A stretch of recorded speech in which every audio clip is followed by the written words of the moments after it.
She is the Denver journalist who broke the Columbine High School shooting story.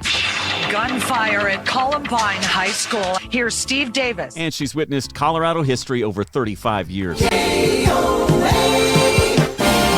Now, as she leaves her full-time role at Denver's iconic KOA Radio, we're having a Colorado conversation with news director and radio news journalist Kathy Walker.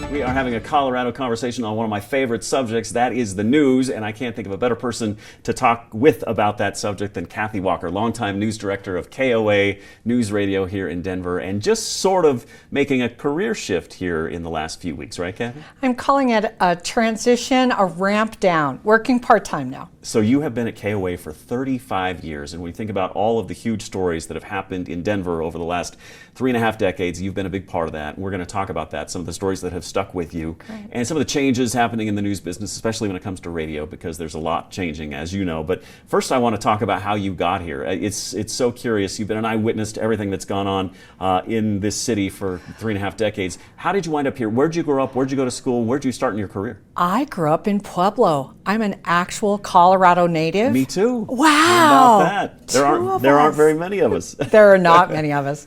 I graduated from CSU Pueblo, which at the time was USC, and we proudly called it the other USC, the University of Southern Colorado. And my first radio job was in Missoula, Montana, and then I worked in Albuquerque at KOB, and here to KOA. Here you are. So tell me, was it a dream to get to KOA? I mean, this is a station with a legacy. I think you can hear KOA in 30 different states. It's this blowtorch powerhouse with this legacy. When I was a kid, I used to listen to Broncos games on KOA with my dad. So was this a goal of yours? 1,000%. With that 50,000 watt clear channel signal, you can hear it everywhere at night, and it was just the biggest, baddest radio station I could dream of. One of the best things a former boss told me was, don't be nervous, it's just another microphone. Did that help? It helped a lot because it was scary. It was scary to think you were talking to so many people in Colorado. Again, my home state, my classmates, my family, my friends, they're all here. Do you remember your first story? Wow.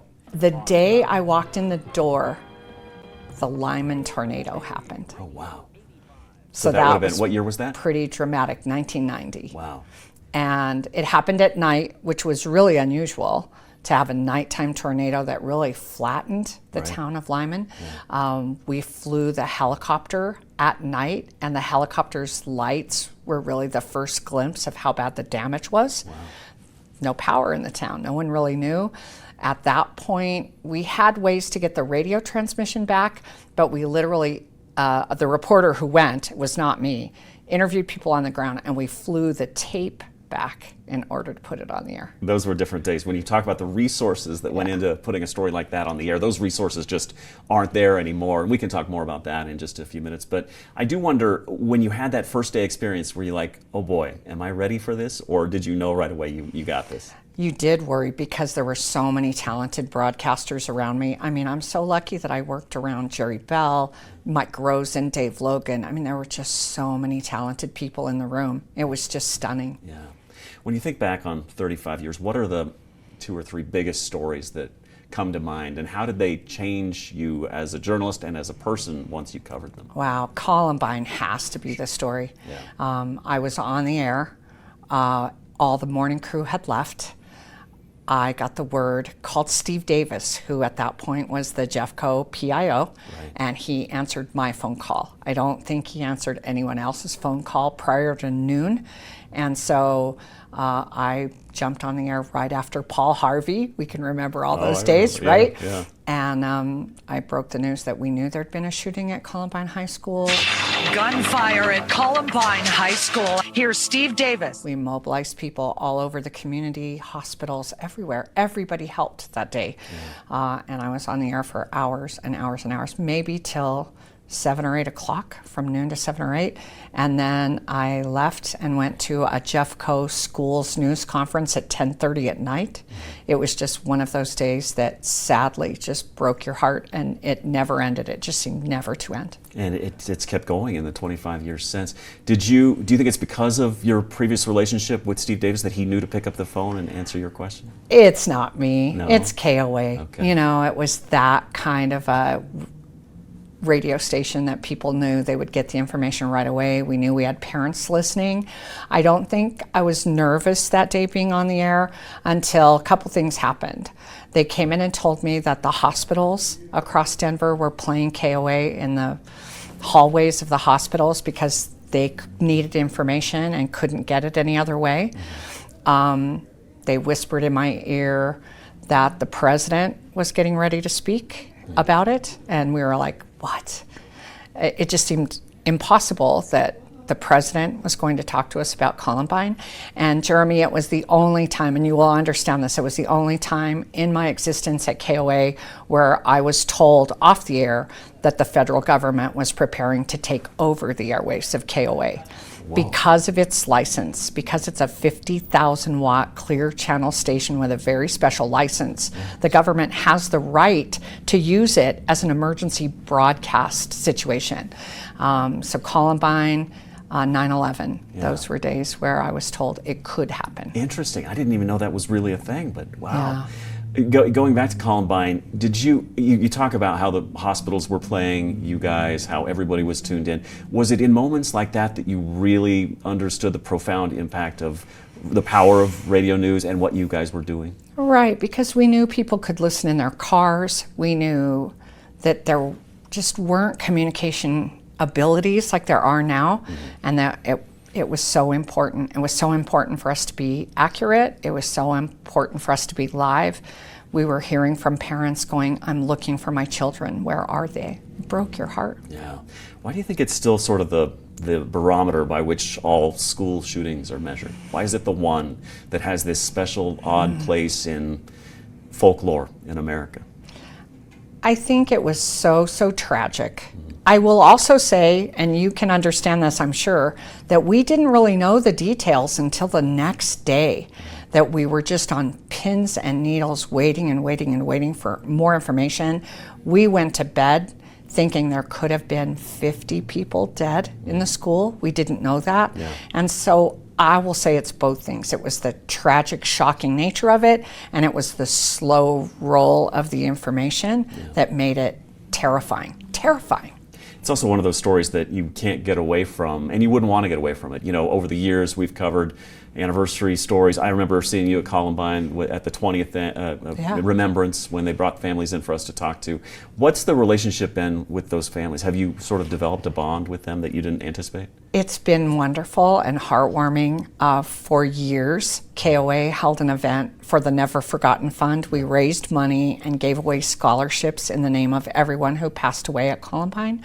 And we were able to see those people and check in with them from year to year to year.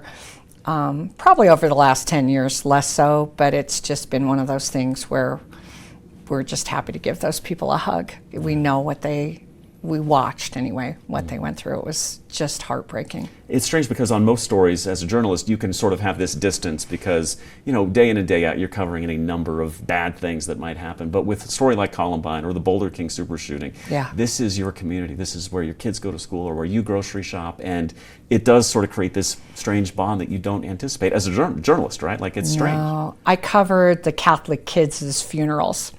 And I remember standing in the back of the church in Littleton, and the head of the Catholic Church Communications Office going, it's okay if you need to cry. Like, it's okay if this is just not something you can just observe, that we're all part of this story. Did you cry? I cried. I went to communion. I participated in a way that I normally wouldn't as a journalist, but it was just one of those things that was so close to all our hearts. Yeah, that's no doubt about it. We're having a Colorado conversation with Kathy Walker, outgoing news director at KOA News Radio, talking about an illustrious 35-year career, and the conversation continues right after this.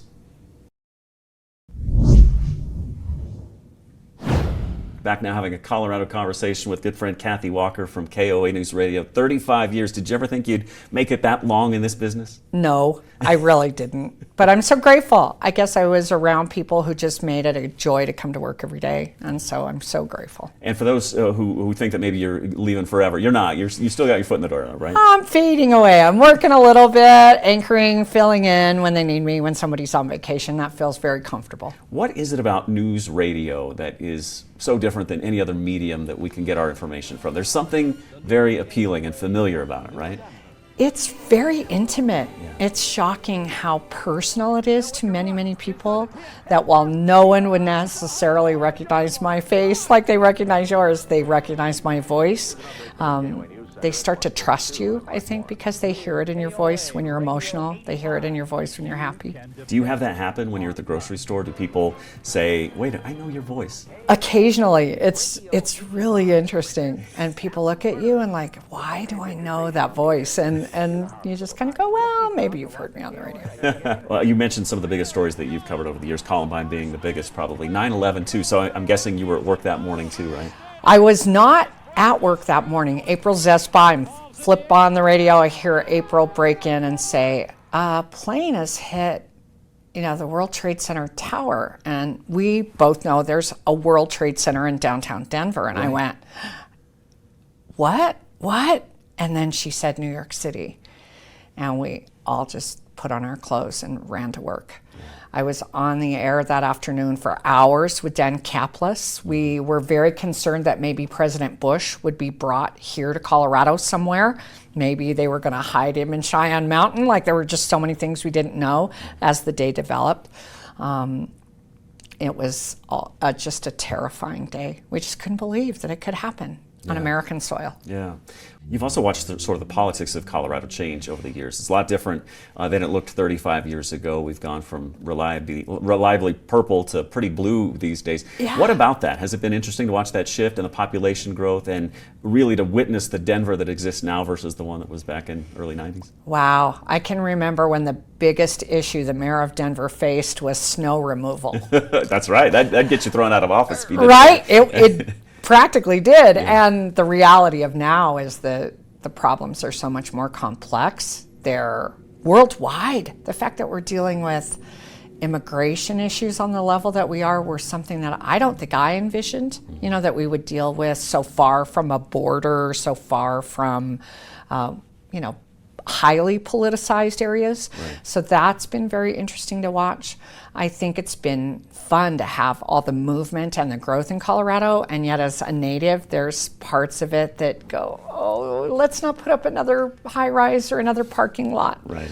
It's been hard to see some of it, but the progress in terms of the diversity in the economy here, the diversity of people here, has been really exciting and good for Colorado. I'm guessing, like most journalists, there have been opportunities for you over the years to try something else, to go somewhere else, to move to New York City or LA or something like that. Did that never appeal? No, I knew my life was here, and I'm not sorry. It's all good. It's all good. I get to go in the mountains anytime I want. Yeah. I hike. I still snowshoe, I do things like that. I'm grateful to be here. You talked about how, because we're the catalyst for this story is this idea that you're sort of semi-retiring, you've sort of stepped away from the news director role, but do you think you'll truly be able to step away? I don't think I'll ever stop writing.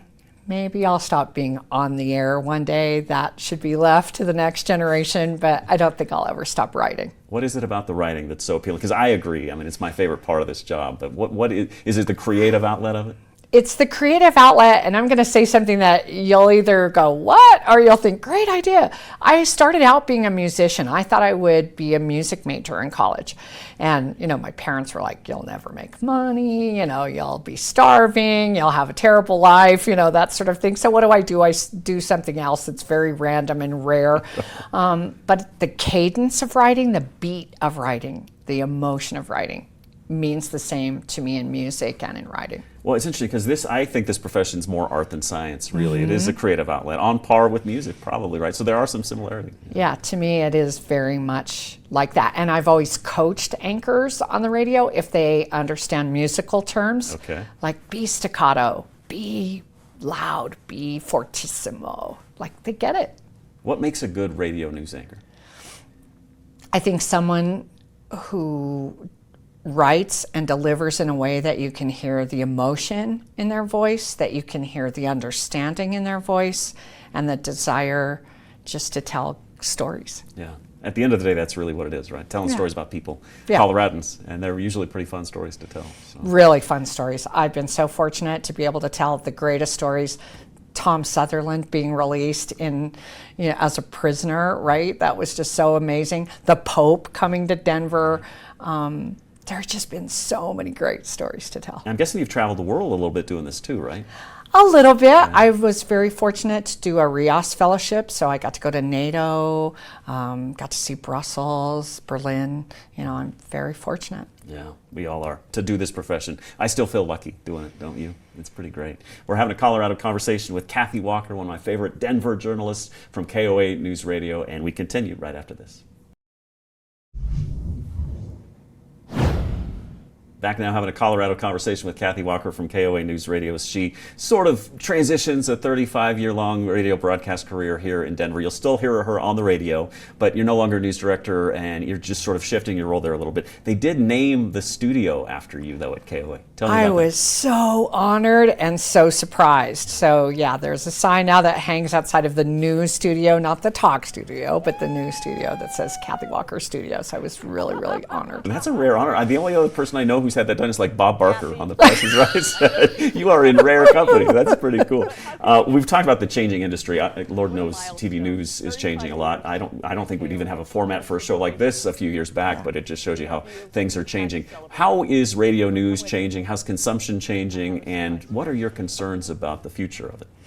I think radio news is changing in the way that all media is changing. We're trying to figure out the business models for it, how to pay for journalism, what style of journalism really resonates with people. And because of that, we're shifting more and more and more of what we all do to apps and the wonderful radio and television set that you carry in your pocket every day. So that has really multiplied the opportunities to listen, but I think it's made us have to work harder about how to get people to understand when to listen, what they should listen for. I'm still encouraged that young people want to do this and that we'll raise the next great, set of journalists who just really are born to tell the truth. That's all I've ever tried to do, is tell the truth. You talk about working harder. Not only do you have to work harder, but you have to do it with fewer people now too, right? 1,000%. There's fewer technical people behind the scenes. We're all learning how to do more of the technology on our own. But again, everybody understands now how to give you a soundbite, if you will. Everybody understands how to do an interview because they've watched it and done it themselves with their own technology. So on that level, everybody's really ready to be on TV, ready to be on the radio. That's a good point. But you talk about sort of the advent of citizen journalists or podcasters, or everybody's sort of broadcasting daily on their social media app. Is that a good thing or is it a bad thing? If everybody's a journalist, then is nobody a journalist? I wonder about that. I think it's a great question. I also really encourage my circle of friends to be very skeptical about who is the journalist they're paying attention to. And I think the training you and I have received, the experience we've received, really helps us ferret through information in a way that's useful to our community. I hope our community will always recognize that. Yeah, without getting political, obviously, the past few years, we've seen sort of this notion of fake news, or where there's people who try to sow a seed of doubt in the work of legitimate journalists who went to school for this, who've been trained to be fair and honest. How hard is it to combat something like that? Or is it as big a thing in radio as it is in other mediums? I think it's a huge thing. Yeah, all across the media. We talk a lot about trust, how to gain trust, how to earn trust, how to apologize when we do something wrong. If there's anything that I think journalists have had to learn, is that. It's like, we try very hard to be right 100% of the time, but once in a while, we're not. And we need to get better as a community of journalists to apologize. Because everybody's watching for those mistakes now, right? Oh, 1,000%. Yeah. 1,000%. And I think that's something a lot of people don't know, is that every journalist makes a mistake. We're all going to sort of mess things up. I think it's all in how we handle the correction, how we fix things, right? And that's the important part. Yeah, and I also have been lied to as a journalist. And I have to be honest, that's a really difficult one for me. That I find out later after doing an interview that someone was not truthful, that they had other information when they sat down and told me one story, and the story changed a bit. How do you handle that? What do you do? You just don't trust that person going forward? Bingo. I think that's it. I think you really start to be very concerned about who your sources are. Who do you listen to in the wonderful community of Colorado? And you start to figure out who tells you the truth. Interesting. Yeah, that's a good point. To a young journalist, what advice would you give? You talked about sources. Cultivating those is hard but crucial, right? Yeah, know your town, be an observer. I still think some of the best journalism comes from just being a really good observer and listener, that the best stories are sometimes the ones that you kind of stumble into. Yeah, the most important skill really is curiosity. You've got to be curious, right? Every day, I want someone to walk in the door at the newsroom and go, why is that building being built? Why did that building get torn down? Like, even something as simple as that kind of observation is really key. Yeah. We got about a minute left here. Let's just talk about what the future looks like for you. 35 years behind the microphone. You'll still be behind it on Thursdays and Fridays, is that right? Yeah, a couple of times when a week. you're needed, for sure, which will be often, I'm guessing. But what else will you be doing if not this? I can't wait to hike more, travel a little more, and just spend more time with my family, my friends, even going to church. It's all the things that sometimes you leave out of your life when you're so busy. So I'm looking forward to that. Are you glad this was the profession you chose? Can you imagine yourself having done anything else? I can't imagine any other life path for me. It allowed me the chance to meet so many interesting people and to really watch Colorado grow and thrive. Yeah, well, it's been fun to listen to you and to watch you and watch your career and just know what a great partner you are. We're so lucky to have KOA as partners here at Fox 31, and I think Colorado's a better place for having somebody like you as a journalist in it. And so I can't wait to see what the future looks like for you. And it's great also knowing that I can still turn on the radio and listen to Kathy Walker on There you go. a couple days a week. So Kathy Walker, thanks so much for joining us here for a Colorado conversation, and good luck with the future. It's going to be awesome. Thank you. And we'll be back with another episode tomorrow. Have a good one.